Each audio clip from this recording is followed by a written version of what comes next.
পঞ্চায়েত সমিতি জেলা আপনার আছে, প্রধান আপনার আছে, জবাবটা কে দেবে? ভিক্টর? ভিক্টর জবাব দেয় না, ভিক্টর প্রশ্ন করবে। আমি বিরোধীতে আছি, আমি প্রশ্ন করব আপনার কাছে। আপনি ক্ষমতায় আছেন, আপনি জবাব দেবেন। এই জবাব যদি দিতে পারেন তাহলে আপনার কোনো নৈতিক অধিকার নেই যে আপনি পদে থাকবেন। আপনি রিজাইন করুন, এই দাবি করছি আমি আপনার কাছ থেকে।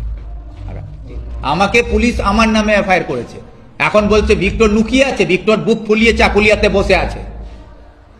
আমি বলছি, পুলিশ বলছে গ্রেফতার করবে, পুলিশকে দিয়ে আমাকে গ্রেফতার করাবে।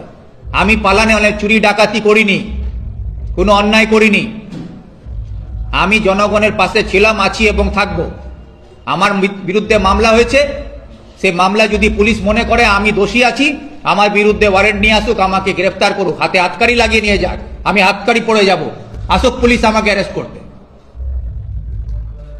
পঞ্চায়েত সমিতি জেলা আপনার আছে, প্রধান আপনার আছে, জবাবটা কে দেবে? ভিক্টর? ভিক্টর জবাব দেয় না, ভিক্টর প্রশ্ন করবে। আমি বিরোধীতে আছি, আমি প্রশ্ন করব আপনার কাছে। আপনি ক্ষমতায় আছেন, আপনি জবাব দেবেন।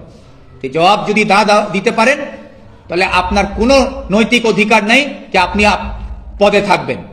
আপনি রিজাইন করুন, এই দাবি করছি আমি আপনার কাছ থেকে।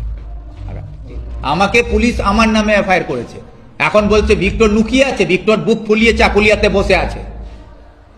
আমি বলছি, পুলিশ বলছে গ্রেফতার করবে, পুলিশকে দিয়ে আমাকে গ্রেফতার করাবে।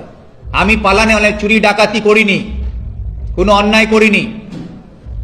আমি জনগণের পাশে ছিলাম, আছি এবং থাকবো। আমার বিরুদ্ধে মামলা হয়েছে, সে মামলা যদি পুলিশ মনে করে আমি দোষী আছি, আমার বিরুদ্ধে ওয়ারেন্ট নিয়ে আসুক, আমাকে গ্রেফতার করুক, হাতে হাতকাড়ি লাগিয়ে নিয়ে যাক, আমি হাতকাড়ি পড়ে যাব, আসুক পুলিশ আমাকে অ্যারেস্ট করতে।